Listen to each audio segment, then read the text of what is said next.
your source for news, commentary, discussion, and debate at the intersection of the atheist movement and the LGBT rights movement. This is the Atheist Manifesto.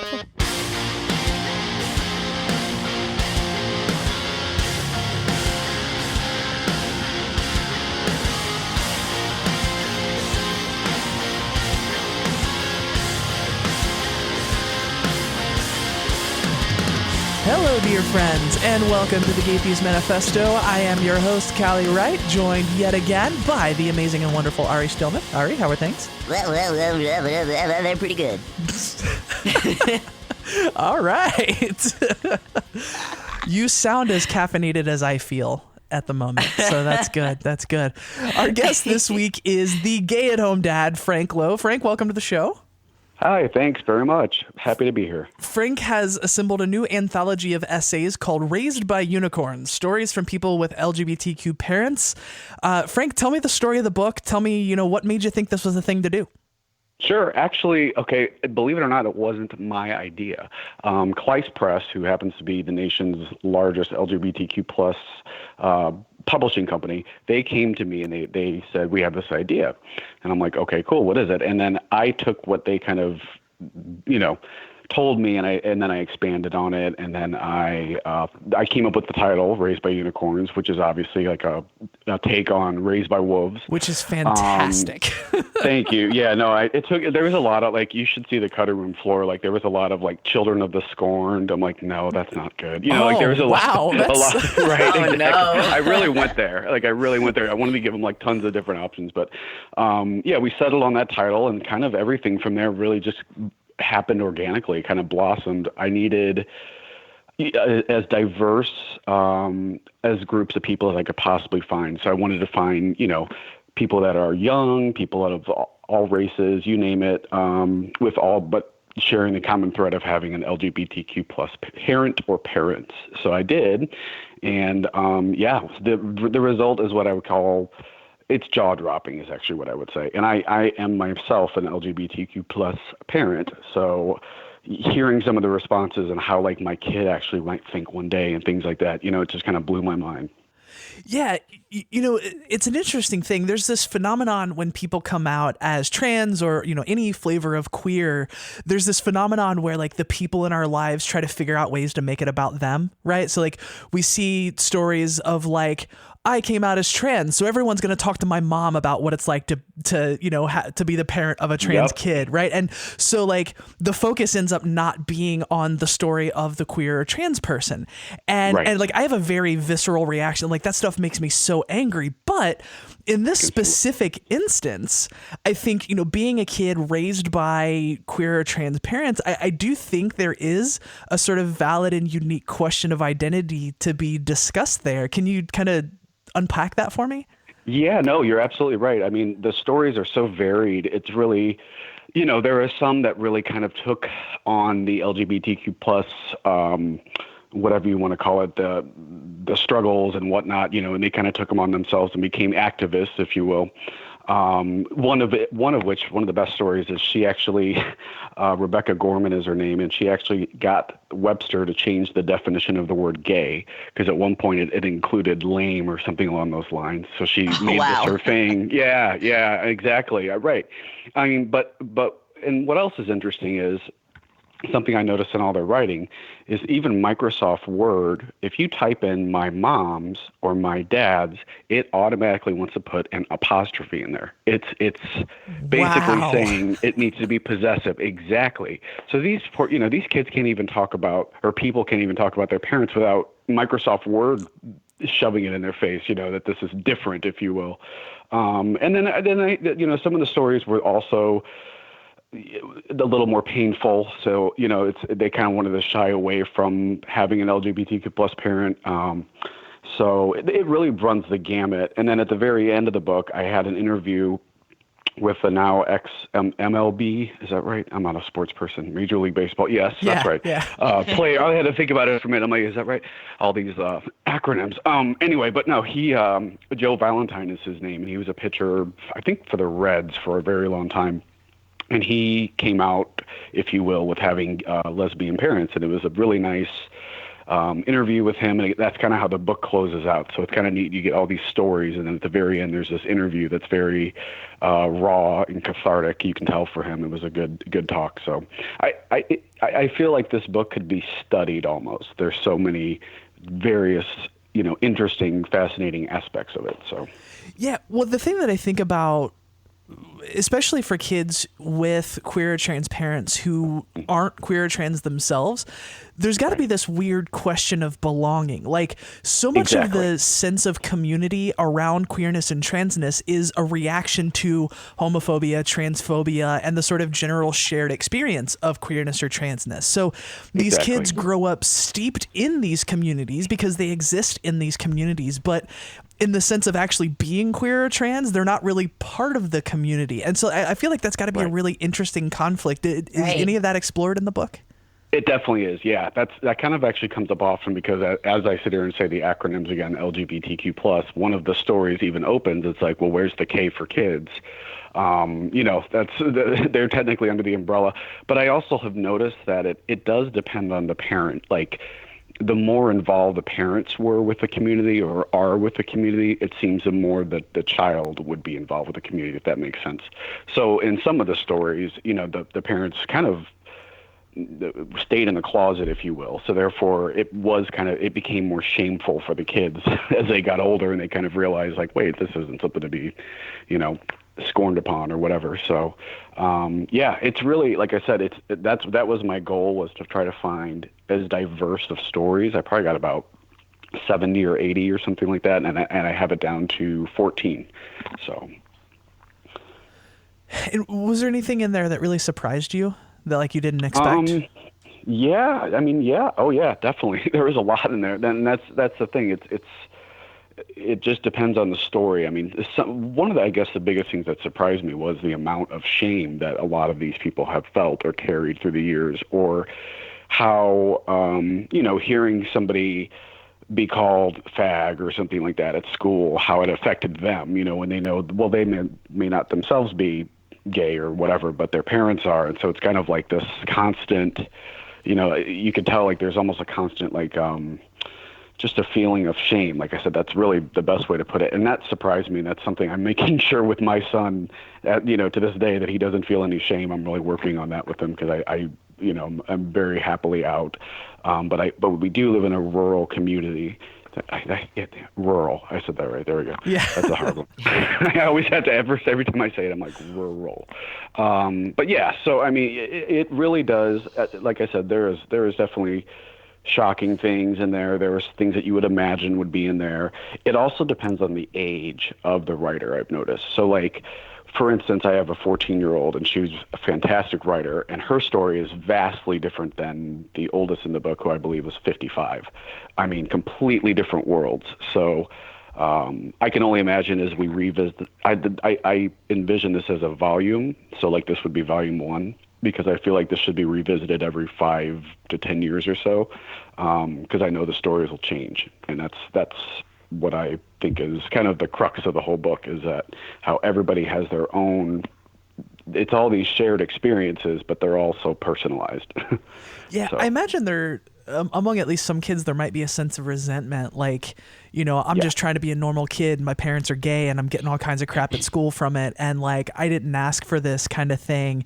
And, like, I have to imagine that's got to be so tough to deal with. Like, I love my parents, but, like, my parents being gay or my parents being trans or whatever flavor of queer or trans they are, like I don't want that to be a thing, but it is a thing. And, like, that's got to be so hard, right? Yeah. Oh yeah. And that's definitely expressed in the book. I mean, that's one of the sentiments that's definitely, crucial of the book, actually, is that this kind of, like, feeling of, like, okay, but then there's also the stories of, like, family members that a straight man, or a man and a woman got married, and they had a child, and then he realizes he's gay. And then that is a little bit different, because it seems like the kids that kind of went through that, they're appreciative of the fact that their parent kind of came out and, embraced themselves. And so it's just, it's fascinating. It really is. There's so many different angles you can look at this. And that's kind of what I was trying to get in this book, was to show every angle possible. And unfortunately, it's a little light on it's heavy on the L and the G. I'd say heavier on the L, and not as much B or T in there. But I think that with time that'll change. So I was looking for that, parents of transgendered or anything. But yeah, like I said, it ended up being a little bit heavier on the lesbian side. And I do believe, honestly, I think that's out of ease, just because it's easier to have a baby if you have the parts to have a baby. Oh, so, right. That's fair. You know what I'm saying? So yeah. Yeah. Well, and there's still places that are making it hard or impossible for gay men to adopt. Well, I mean, for gay couples, period, Georgia. To adopt. But yeah. So that is definitely, I tried my best not to make it that way, but that's it. There's definitely, like I said, there's a higher percentage. And honestly, again, what the common thread is through the whole thing is love, though, is that there's so much love in these families, because the one interesting thing, if you think about gay parents, is there's never really accidents. It's always planned. I mean, it has to be planned, especially if you're gay. There's no accidents. So you go into the whole situation with love in your heart, and just you want to make everything as good as possible for your child, and that's reflected in the book. You can feel the love, if you will, coming out of the book, amidst all the the stories of like the negative things. The love really does shine through. It's kind of weird that you mentioned the love, because I figured there would be a ton of stories about kids growing up in gay families and they're forced to be gay against their will, and their parents are putting little boys in dresses and makeup and shooting them up with hormones. It's awful. You had to have at least a few stories like that, right? Just to be representative. No, not at all, believe it or not. No. My kid would probably have his own. I don't want to read my kid's story in 10 years, but nothing is close to that. But yeah. And then he said that girls weren't allowed in the house. Exactly. And I ran away from home. Right, exactly. No, in fact, and what's really funny is the sexuality of the child or person writing the story doesn't come up that often. A couple times it does in a couple of the stories. But they kind of describe themselves as a little more, I guess you'd say, bisexual, a little more uniamorous, or whatever you want to call it. They are thankful to having their gay parents for kind of opening their mind up to the possibilities of, looking past gender, if you will, and all that. So it's true. I mean, and then I look at my kid and I'm going, well, how the hell is he going to, and my son is about as, boyish, if you will, as you can possibly get. He's in so many sports. I don't know the rules to any of them. So I just show up and I kind of I just shoot the shit with the soccer moms and all that. And I'm just like sitting there, and they're standing up and yelling, hey, about get that corner shot and all this. I'm just like, yeah, go for it. Yeah, kick the ball, do the things. Put it in the place. But so yeah, I mean that's what I think the common thing is throughout the whole book, though, is the love. So I think that's yeah. I do remember reading. This was quite a while ago, so I don't know if anything has since changed this, but there was some research looking at the children of, I think it mostly focused on lesbian and gay couples, and looking at what their sexualities were like, and there was a higher incidence of queer sexualities than you see in the general population. And so they asked the children, like, why is this? And they're like, because we're allowed to be ourselves. Like, it's not because our parents are forcing us. Well, I think the Kinsey scale really comes into play. That's with this whole thing. And I think that you're absolutely right. I think that's the parents' openness, et cetera, that really does, affect the children's sexuality in a certain way, that's for sure. So well, it's an interesting question of who do you become in certain ways if you don't grow up being told who you're supposed to be, right? Exactly. All of those articles that say like, oh, we're all a little bit gay, or like we're all a little bit those are really, really annoying, but there is a grain of truth there, right? Like, agreed. Yes. And exactly. I think growing up in a unique position like that just helps you sort of be unfettered by those sorts of expectations, because let's be real, like those expectations largely are bullshit anyways. And of course. So like, Yeah, it's an interesting thought, like about, when you grow up unfettered by those expectations and assumptions. But then like, I also think about things that could go sort of the other direction. Like we were talking about the sort of like shame and resentment and stuff. Like I talked to Right. somebody once who, we were volunteering for the same organization, and like we had just gotten together for lunch or something like that. We were just having a talk, like getting to know each other. And Sure. I had just come out as trans like 5 or 6 months previous to this. So like the entire queer and trans world was all still very new to me. And she was talking about how her dad came out as gay, and that was the reason that her mom and dad divorced. Okay. And so in her mind, this is all a choice, right? Her dad had the choice to live the Right. gay lifestyle, or he had the choice to stay in his heterosexual closet. marriage. Yeah. Well, that's the only choice, if you ask me, that's involved with the whole thing. If in general, like if you're either gay or you are what you are, and it's your choice if you want to live, closeted your whole life or whatnot. I know I live in, like I said, I live in rural Connecticut. There are a ton of married, quote, straight men that are on Grindr at night. So, it's kind of amazing if in a weird bad way. But a very popular blogger who I'm not going to name just recently came out and said if he had the choice, he doesn't want his son to grow up gay no matter what. I don't know if you know who I'm referring to, but No. very, very popular blogger that has a couple kids. Yes. And, I should say he used to be popular and now not as much, but, that really rattled me. That really made me like pissed. I said something about it on my Twitter page. I'm like, this is ridiculous because in my opinion, he was saying he doesn't want them to have the struggles and whatnot. Everybody has struggles. It's not, and everybody wants to protect their children. But I think for him to say that, I think was more just trying to get publicity or something. I'm not Yeah. sure, but it was a garbage statement that I read that and I thought, man, I can't wait for my book to come out. Yeah. So, Well, I mean, I understand the impulse, and I'm not a parent, so like I want to try like pretty hard not to have strong opinions about like parenting related things, except for someone who was raised by a parent. And Sure. I mean, in my mind, my thought would be, I want my kid to feel safe being who they are, whatever that turns out to be. Like, I don't want my kid to have those struggles, but I don't want my kid to lack those struggles because they're not being honest with the world about who they are.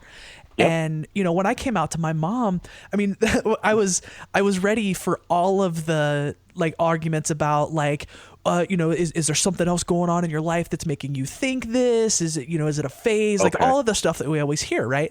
And Sure. literally the only thing that my mom said to me was, I just worry about how cruel people can be. And I was Right. like, yep, you're not wrong. Right, exactly. Yeah, no, that's a very astute. Absolutely, no, I think that's absolutely right. But we deal with it, I mean, that's part of the thing. I mean, like I said, it's almost, unless you are I guess what nowadays, a white cisgendered straight male, you've pretty much, you're going to have something. And even now, white cisgendered straight males aren't necessarily, America's favorite people at the moment. So In some you know what I circles, mean? yeah. So there's no escaping it. In some regard, people are going to grow up, even if it's, whatever it may be that you have that makes you slightly different than other people. People are going to pick up on that, magnify it, make fun of it, and that's the whole thing. But I do agree. Like for my own son, I just want him.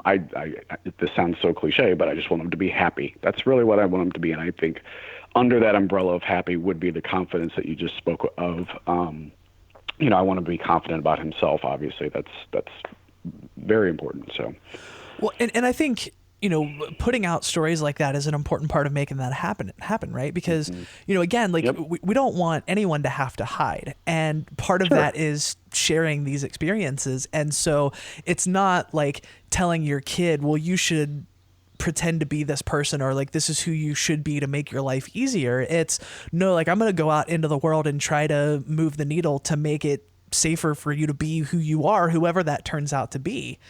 And Right. and that's, I think that's super important. Yep. And I also, now that I'm divorced now, I've been divorced for almost 3 years. And so I want my son, who is 8.5, to kind of see what dating looks like, if that makes any sense. So, I don't want it to be this foreign concept to him when he gets older. So if I see somebody for, I don't know, it just depends on the person. Sometimes I will allow them to meet him after a week, and sometimes it's a few months or something like that. But anyway, I make sure that he is kind of in tune as to what is going on. It's like I'm dating guys, and I just want to make sure he knows that, and I want him to see how comfortable that I am with it. I think that's very important. So. Yeah. And I did that with my brother and sister, because my mom and my stepdad did not have a healthy relationship at all. Okay. And so, I always tried to be that person who's like, yeah, I want my brother and sister to hang out with me and my girlfriend, because my girlfriend and I get along and we have conversations. And you wanted to see it, right? You wanted to exactly. No, I understand that. I mean, that's kind of honestly the relationship that I was in was a 16-year relationship, and I always felt like we had a certain level of what's the way to put it? Face to maintain, if you will. I always felt like, yeah. And then when we finally realized we needed a divorce, it just kind of everything fell apart. It was kind of like, well, we were just gifted, if you will, the ability to get married legally, which we did, and now we're, getting divorced. And there was a little bit of like, I didn't want people to know, if you will, I didn't want people to know that it failed. I wanted people to know that we were like the ones that outlasted everybody and all this kind of stuff. But that's not reality. So, Yeah. Well, and I think maybe this is straying from the topic of discussion a little bit, but like, I almost think, obviously everyone should feel free to define their relationships however they want, but like, I don't necessarily think that divorce represents failure anyways. Like, absolutely. Not all relationships are meant to last. And sometimes it's because, somebody's doing bad things. And sometimes it's just because like the relationship has run its course, and that's okay. Exactly. Yep. No, that's true. Exactly. But like I said, as gay parents, we kind of, I think in a way, sort of overcompensate within the community just to kind of show, I think there's a little bit of that happening just until acceptance. I mean, and part of my Twitter account, which is, at Gay at Home Dad, I make fun of the gay stereotype. That's kind of like what I do. I literally make fun of what would a closed-minded straight person think a gay parent is up to. And that's kind of like, that's literally where my tweet inspirations come from. And the whole idea, like one of my most favorite of all time was like, when my kid scrapes his knee, he gets a Prada Band-Aid. It's so good. It's so simple. It's so silly, but it's like, it's playing on that stereotype thing. And then the whole thing was I was trying to use, and I still do, humor to diffuse what could be a potentially, awkward situation, i.e. gay parenting, to somebody who's never been exposed to a gay parent. So I think just by using humor alone, that kind of diffuses it. And, I have a ton of followers that actually can say now that they know, quote, not really, but they know a gay parent. They know of a gay parent, and I wanted to put us out on the map like that. So yeah, well, that was my. and it's interesting because I have a lot of similar experiences with somebody who's like, oh, I've never met a trans person before, and I'm like, so first of all, you probably have. You just didn't realize it because you don't always know, and second of all, like I like to be that person, and it's like I like shocking people with how otherwise normal my life is. Like, absolutely, yeah. No, I come like home and that. I give my wife a hug, and like we play video games and watch movies, and I cook dinner, and sometimes she cooks dinner, and we're actually kind of boring, and like, yeah. I don't know what they're expecting. It's funny you say that. A lot of the stories in the book kind of touch on that exact sentiment, that exact same thing, that basically there was like few differences, between other families, but for the most part, they grew up almost, I'd say 90% of the authors grew up feeling like, very normal, if you will, just kind of very like, okay. I'm supposed to write an essay about my parents. I don't really know what to say. Sometimes we had pizza on Fridays. Yeah, exactly. I can guarantee that was a lot of it. So, yeah. And so I was looking for a couple of them. One of them, I do love the story. It's, his dad is a drag queen. So that's kind of an interesting, that's a whole nother world. You know what I mean? That's kind of an interesting thing because he grew up around it and stuff. And, it's a great story, but yeah, so there's a few little different things in there, if you will, but like what you just said, the normalcy is really kind of like, it's just there blaring, staring right at you in the face. It's like there's, you know, like you said, cooking dinner, helping the kids with homework, all that kind of stuff. That's exactly what gay parents do. And I think, I don't know, like you said, I don't know what people think. You know, that's what that could be the follow-up book. Exposing them to naked men. Right, exactly. All sorts of great stuff. Exactly. I mean, maybe that could be my follow-up book, is I actually interview straight people and see what they think is going on in a gay, you know, household or something like that. Because I would love to know. But God, I can imagine that. I'm gonna make that podcast. That's new podcast idea. Interviewing straight people about what they think being gay is actually like. I love that. Let me hop on the line for that one too. That'd be fun. When you mentioned divorce, I was thinking, I wonder if like a conservative Christian homophobic bigot would be pro-gay divorce or anti-gay divorce.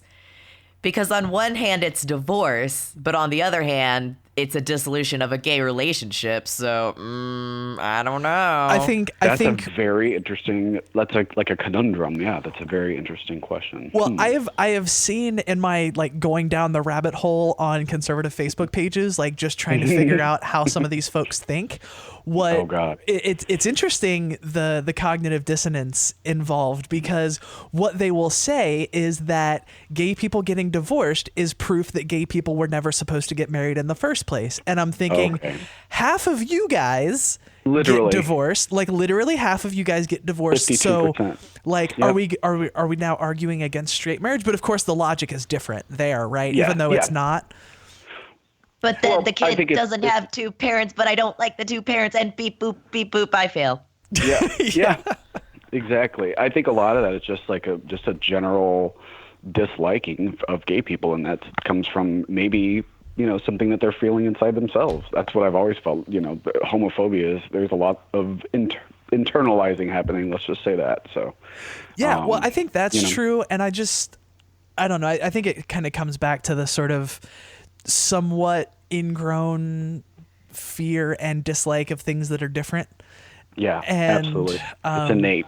Yeah, and like I hate saying that, because it makes it sound like I'm justifying it, which I'm definitely not justifying, because obviously there are plenty of us who have gotten past that. Explaining it. But yeah, right.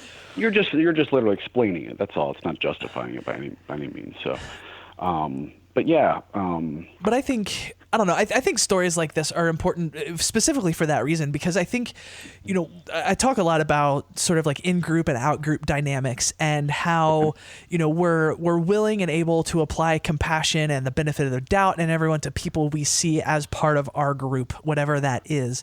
And, you know, we're far less compassionate and far less interested in the well-being of people we see as being in our out-groups. And I think that sort of umbrella feeling is sort of innate to humanity. And so my thought, and I'm not a sociologist, so this could be total bullshit, but my thought is what we have to do is convince people to change their idea of who their in-group and out-group is, right? Yeah. Technically, you're absolutely right. Yeah.